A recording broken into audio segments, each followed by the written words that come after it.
Hello friends, welcome to our channel Aarambh classes. आज के इस वीडियो में हम लोग Bihar state TGT social science के लिए प्रैक्टिस सेट को सॉल्व करेंगे। तो बिना देर किए चलिए आज का ये वीडियो शुरू करते हैं।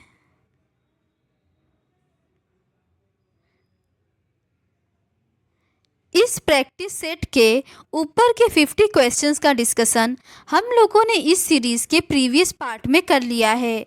आज हम लोग उसके आगे के क्वेश्चंस का डिस्कशन आपके साथ करेंगे। क्वेश्चन नंबर 51 है, भारतीय अंतर्देशीय जल मार्ग प्राधिकरण का गठन किस वर्ष किया गया था? इसका सही आंसर है ऑप्शन ए 1986 में। अगला प्रश्न है, एन्नोर पत्तन किस राज्य में स्थित है? इसका सही आंसर है ऑप्शन सी तमिलनाडु में। अगला प्रश्न है, गंडक परियोजना का निर्माण किस स्थान पर हुआ है? इसका सही आंसर है ऑप्शन बी वाल्मीकि नगर। अगला प्रश्न है, चूना पत्थर का उपयोग मुख्य रूप से किस उद्योग में होता है? इसका सही आंसर है ऑप्शन ए सीमेंट उद्योग में। अगला प्रश्न है, बिहार के किस शहर में कांच उद्योग स्थापित है? इसका सही आंसर है ऑप्शन ए हाजीपुर में। अगला प्रश्न है, मध्य पूर्व रेलवे का मुख्यालय कहाँ है? इसका सही आंसर है ऑप्शन बी हाजीपुर में। अगला प्रश्न है, सासाराम नगर का विकास हुआ था? इसका सही आंसर है ऑप्शन ए मध्य युग में। अगला प्रश्न है, भूतल पर समुद्र जल तल से एक समान ऊंचाई वाले बिंदुओं या स्थानों को मिलाकर मानचित्र पर खींची जाने वाली काल्पनिक रेखा को क्या कहते हैं? इसका सही आंसर है ऑप्शन ए समोच्च रेखा। अगला प्रश्न है, नदियों में बाढ़ आने का प्रमुख कारण क्या है?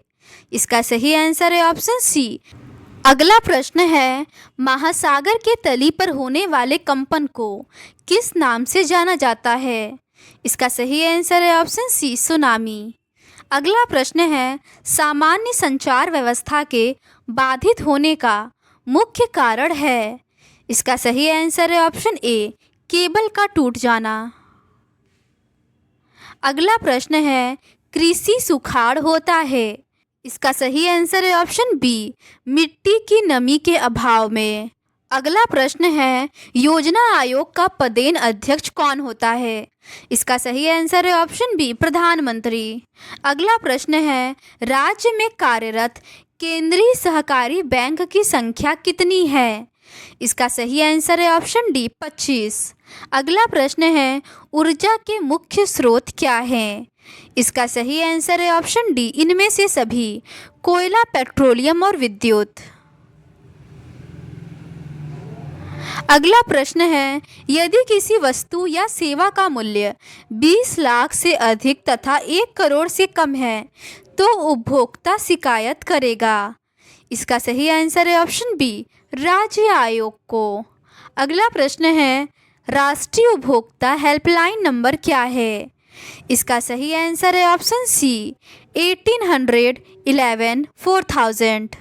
अगला प्रश्न है, भारतीय रेलवे सार्वजनिक उपक्रम के किस रूप का उदाहरण है? इसका सही आंसर है ऑप्शन ए विभागीय उपक्रम का। अगला प्रश्न है, उपभोक्ता द्वारा शिकायत करने के लिए आवेदक शुल्क कितना लगता है? इसका सही आंसर है ऑप्शन डी शुल्क नहीं लगता है। अगला प्रश्न है, रूस में सामूहिकीकरण कार्यक्रम किसने प्रारंभ किया था? इसका सही आंसर है ऑप्शन सी स्टालिन ने। अगला प्रश्न है, रूस में किस स्थान पर स्टील संयंत्र का निर्माण किया गया था? इसका सही आंसर है ऑप्शन सी मैग्निटोगोर्स्क। अगला प्रश्न है, फ्रांस में सेंसरशिप को कब समाप्त किया गया? इसका सही आंसर है ऑप्शन सी 1789 ईस्वी में। अगला प्रश्न है, नेपोलियन बोनापार्ट ने स्वयं को कब फ्रांस का सम्राट घोषित किया था? इसका सही आंसर है ऑप्शन ए 1804 में।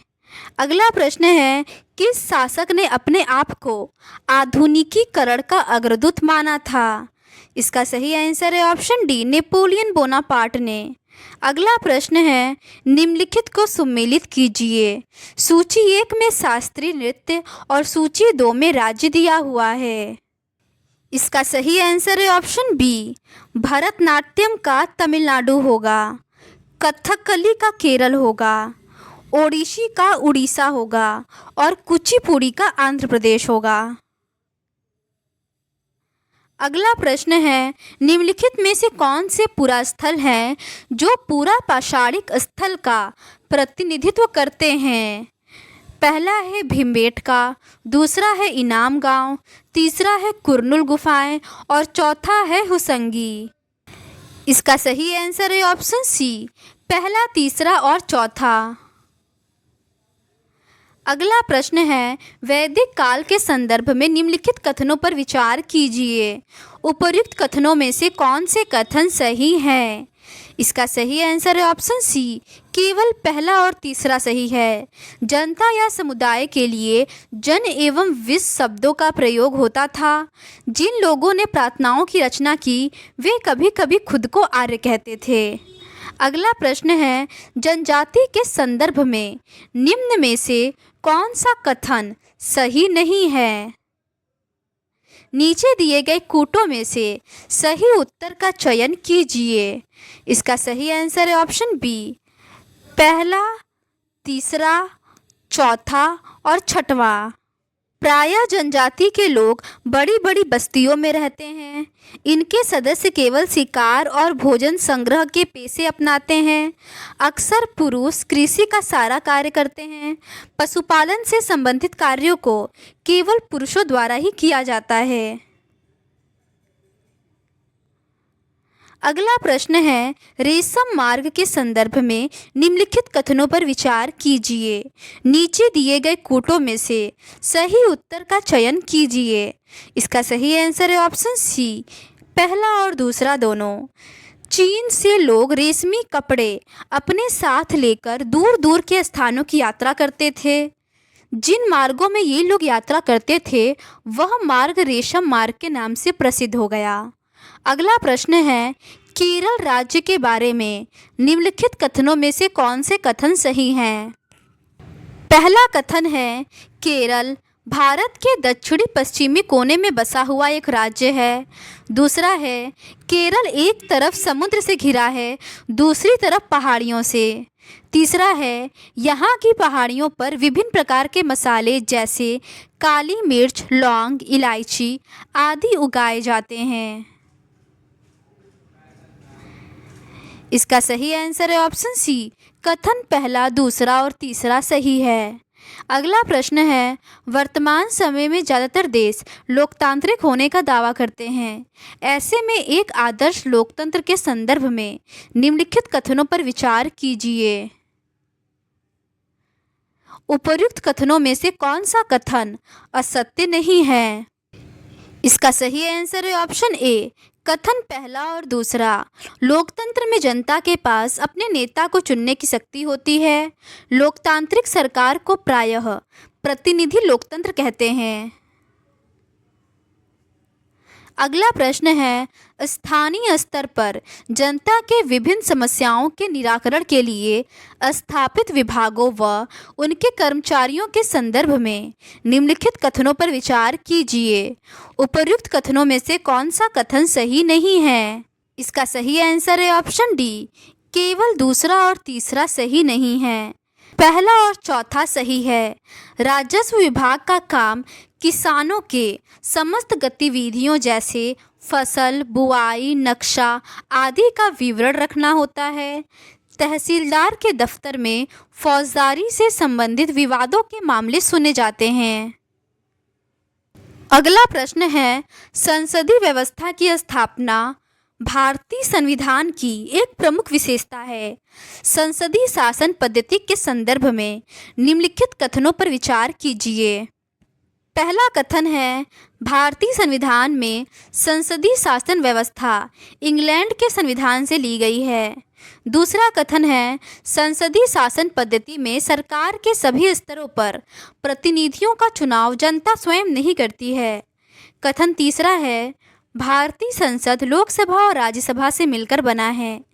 कथन चौथा है भारतीय राष्ट्रपति इंग्लैंड के सम्राट की तरह राज्य का नाम मात्र का अध्यक्ष है, हालांकि वह वंशानुगत आधार पर नहीं, निर्वाचन के आधार पर अपना पद प्राप्त करता है। पहला कथन भारतीय संविधान में संसदीय शासन व्यवस्था इंग्लैंड के संविधान से ली गई है, ये सही है। संसदीय शासन पद्धति में सरकार के सभी स्तरों पर प्रतिनिधियों का चुनाव जनता स्वयं नहीं करती है, ये गलत है। भारतीय संसद लोकसभा, राज्यसभा और राष्ट्रपति से मिलकर बना है, और चौथा कथन भी सही है। अगला प्रश्न है सरकार की बहुत सारी महत्वपूर्ण जिम्मेदारियों में से एक यह है कि वह सभी लोगों को जन सुविधाएं उपलब्ध कराए। इसके संदर्भ में निम्न कथनों पर विचार कीजिए। उपर्युक्त कथनों में से कौन सा कथन असत्य नहीं है? इसका सही आंसर है ऑप्शन ए, केवल एक। भारतीय संविधान 6 से 14 वर्ष की आयु के सभी बच्चों को शिक्षा के अधिकार की गारंटी देता है। इसका आशय है कि सरकार सभी बच्चों के लिए यह जन सुविधा उपलब्ध कराए। अगला प्रश्न है उपर्युक्त कथनों में से कौन सा कथन सत्य है? पहला कथन है संविधान में फेडरल शब्द का इस्तेमाल किया गया है। दूसरा कथन है संविधान में भारत को राज्यों का संघ घोषित किया गया है। इसका सही आंसर है ऑप्शन बी, केवल 2 सही है। संविधान में फेडरल नहीं बल्कि यूनियन शब्द का प्रयोग किया गया है। अगला प्रश्न है राजभाषा के संबंध में आयोग गठित करने का अधिकार किसे है? इसका सही आंसर है ऑप्शन ए, राष्ट्रपति को। अगला प्रश्न है हिंदी को संवैधानिक रूप से राजभाषा कब घोषित किया गया? इसका सही आंसर है ऑप्शन ए, 14 सितंबर 1949 को। इसीलिए प्रत्येक वर्ष 14 सितंबर को हिंदी दिवस के रूप में मनाया जाता है। अगला प्रश्न है उच्चतम न्यायालय व उच्च न्यायालय की सभी कार्यवाहियाँ किस भाषा में होगी? इसका सही आंसर है ऑप्शन बी, अंग्रेजी भाषा में। अगला प्रश्न है बोडो, डोगरी, मैथिली व संथाली को किस संशोधन के द्वारा मान्यता दी गई? इसका सही आंसर है ऑप्शन ए, 92 संविधान संशोधन। अगला प्रश्न है निम्नलिखित को ध्यान में रखते हुए मानचित्रों को बड़े से छोटे मापक क्रम में व्यवस्थित कीजिए। इसका सही आंसर है ऑप्शन सी, सबसे पहले भूकर मानचित्र, उसके बाद स्थलाकृतिक मानचित्र, उसके बाद दीवार मानचित्र और सबसे आखिरी में ग्लोब आएगा। अगला प्रश्न है निम्नलिखित में से कौन विश्व में तांबे का अग्रणी उत्पादक है? इसका सही आंसर है ऑप्शन बी, चिली। अगला प्रश्न है निम्नलिखित उपग्रह सीरीज में किसके पास सबसे पुराना दूर संवेदी प्रोग्राम है? इसका सही आंसर है ऑप्शन बी, लैंडसैट सीरीज। अगला प्रश्न है ग्रीनविच के 75 डिग्री पूर्वी देशांतर का प्रति ध्रुवस्थ देशांतर है। इसका सही आंसर है ऑप्शन बी, 105 डिग्री पश्चिमी। अगला प्रश्न है सूची 1 को सूची 2 के साथ सुमेलित करें और नीचे दिए गए कूटों में से सही उत्तर का चयन करें। सूची 1 में सैटेलाइट और सूची 2 में ऊंचाई दी हुई है। इसका सही आंसर है ऑप्शन ए, IRS 1A का 932 किलोमीटर होगा, स्पॉट 3 का 832 किलोमीटर होगा, लैंडसैट का 705 किलोमीटर होगा और इनसेट सीरीज का 36,000 किलोमीटर होगा। अगला प्रश्न है विश्व की जनसंख्या 50 करोड़ से 100 करोड़ किस वर्ष हुई? इसका सही आंसर है ऑप्शन बी, 1804 में। अगला प्रश्न है जापान में मैनचेस्टर किसे कहा जाता है? इसका सही आंसर है ऑप्शन ए, ओसाका।